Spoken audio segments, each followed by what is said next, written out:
I am no longer canning garbanzo beans. Not going to do it. Not going to take up the shelf space. Not going to waste the time. Not going to use those jars for something that I have found a much easier way to make. Hello, everybody, and welcome to SuttonsDaze. If you're new here, my name is Lisa, and we are all about pantry preparedness because it is the best insurance that money can buy, right? A prepared pantry will save you in all kinds of situations.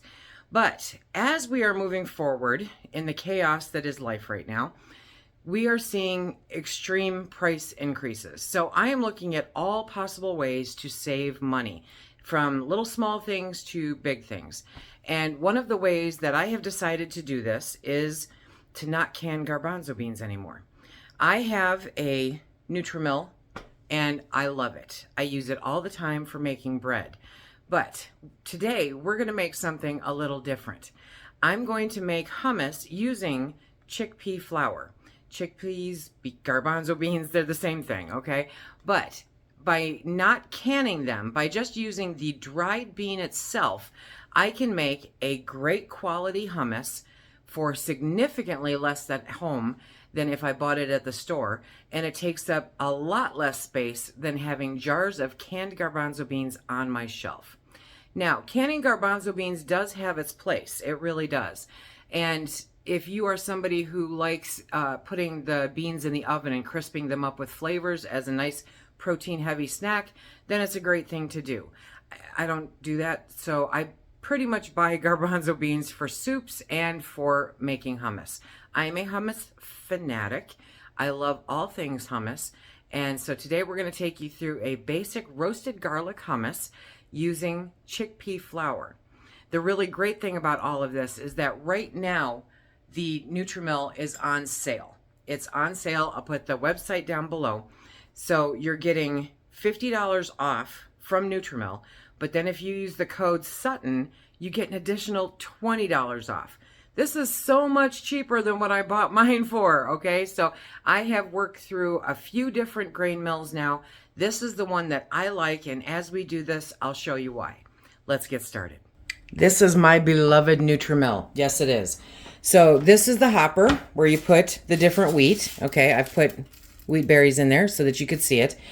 And you can determine how fine you want it by going through the feed rate and going through this. There's a manual that comes with it.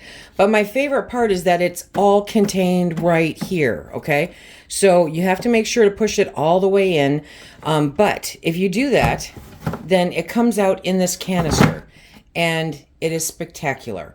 There is no mess. There is no fuss. It is so much easier. No extra parts that you have to worry about. And it takes up significantly less real estate to store. There are notches here that might be a little hard to see, but telling you whether this is pushed in all the way or not. You want to be sure to follow those. This lovely dish of hummus is about 2 times the amount for the normal containers that you get at the store, and it costs pennies compared to the already pre-made stuff. And I know exactly what is in this bowl, and I have the ability to adapt it any way that I want. Well, before we get started with the grain mill, I am putting some garlic. I'm garlic heavy, but you want like 2, 3, 4 pretty big sizes of garlic cloves. And you don't have to turn on an oven to roast your garlic. You just turn this on a nice low heat, okay? And then leave the papers on, but then go through and flip them every few minutes so that it roasts all the way around. It's a great way to make easy roasted garlic without turning on the whole oven. So to make the hummus, because that's what we're making, I don't know if I said that, but we're making hummus today out of dried garbanzo beans. So you need 2 3/4 cup of dried garbanzo beans, okay? And we're just going to put those right in there. And then because I hate stuff flying at me, I put the lid on because I hate stuff flying at me. And if anybody's going to make it happen, you know it's me. So I am turning this there, and then we're going to turn it on.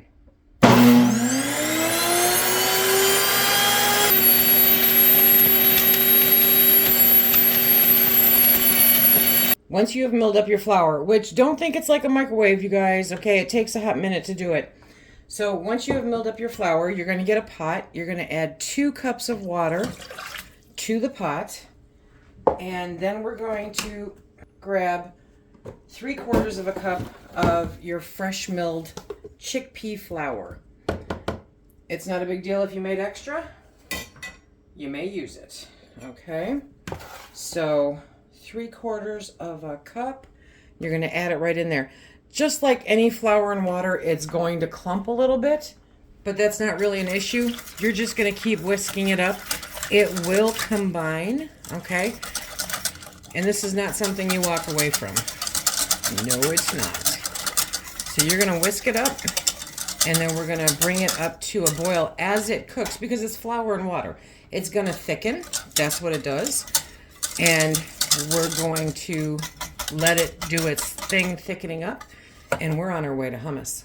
The recipe will be down below for this. You only need to mill 2/3 of a cup of chickpeas, which will take you a lot less than almost 3 cups.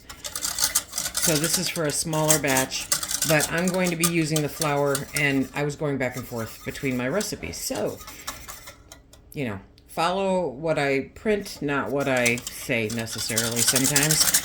So we're going to keep stirring this up. You see it's kind of bubbly from me beating it up.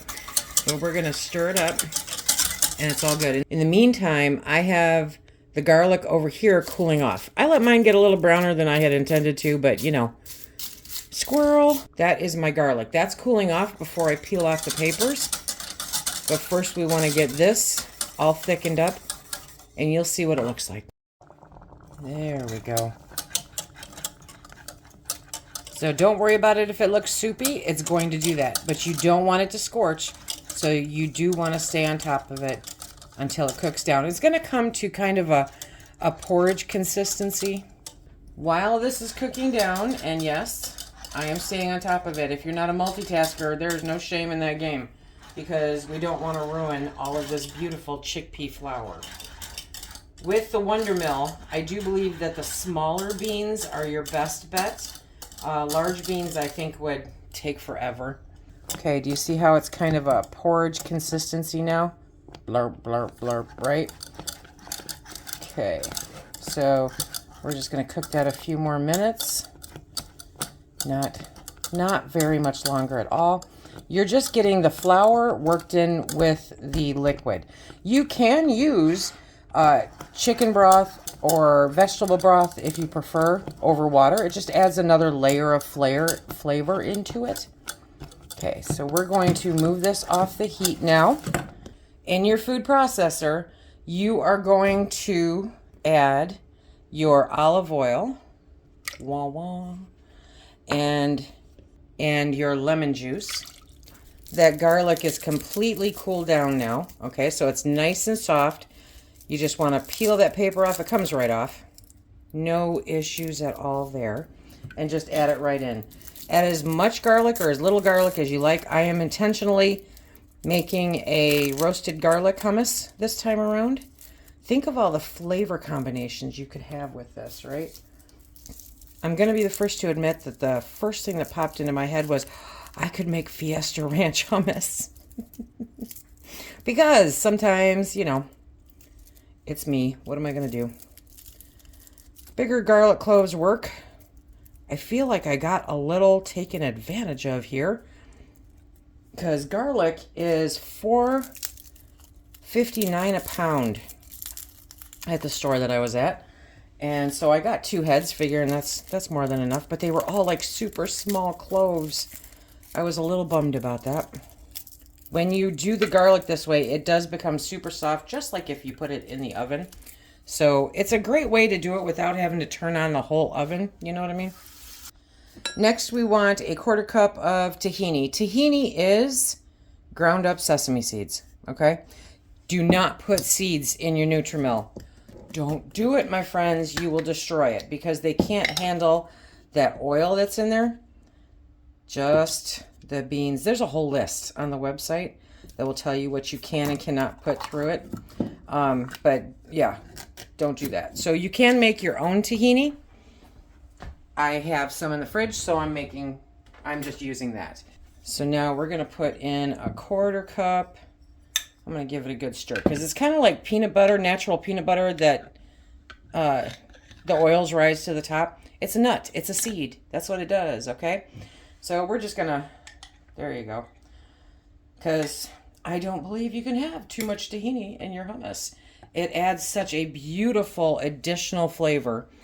It is, in my mind, necessary for good hummus. While we're doing all of this, the chickpea flour mixture is cooling down. You want to let it cool down for about 30 minutes. You can expedite that process by putting it in the fridge. So again, this is what it looks like after it has boiled down. You let it simmer for a few minutes, and now I'm going to put mine in the fridge to cool off.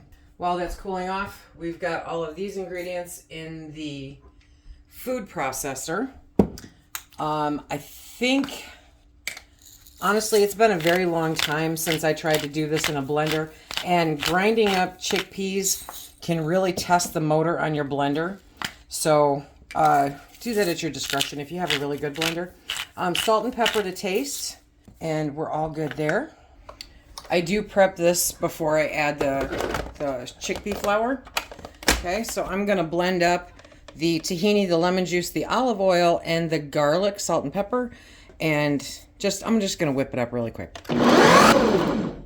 So now that's all incorporated, and then when I add the cooled flour mixture, it will be that much better. This is a great time. This is the time when you would add things like Fiesta Ranch seasoning if you wanted, or roasted red peppers, or dried beets, or spinach, or pesto. I mean, hummus really is so adaptable. I stirred it up once in the fridge, but as you can see, it turns into it gels. It gels very nicely. So now we're going to take this and we're going to put it in the food processor. So just scoop it out of your pot and add it right in there. I know it looks weird, but trust me, it's going to be really, really good. Okay, and now we turn on the food processor and blend it all up. Okay, and just like that, my friends, we have hummus. Okay, so we have our wonderful taste tester who is now going to jump in and taste test the hummus.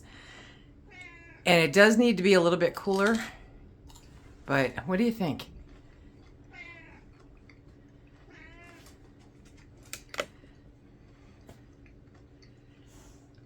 Could be a little stronger. A little stronger on the garlic?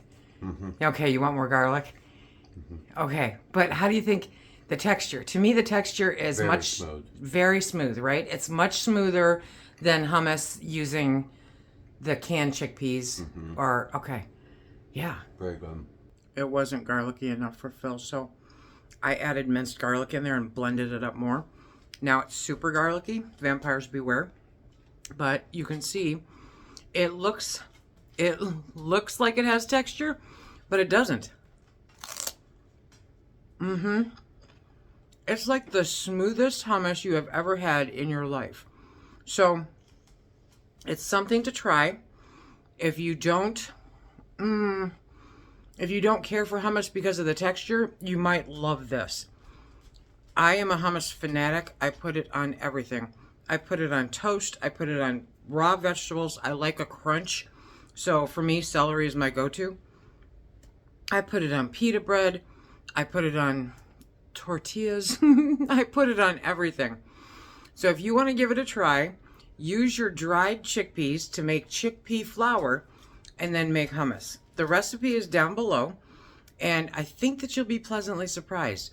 It is a little bit different, so you may have to adjust to it a little bit, but it's just because you can't seem to blend down the cooked chickpeas as much as the flour does. And so that is just, to me, that's awesome. I am going to sit down and have some celery and some hummus and enjoy the rest of this rainy day. If you want to can your chickpeas still, I totally get it. Check out this video right here that'll show you how to can beans, and chickpeas are beans. Safe, reliable, always good.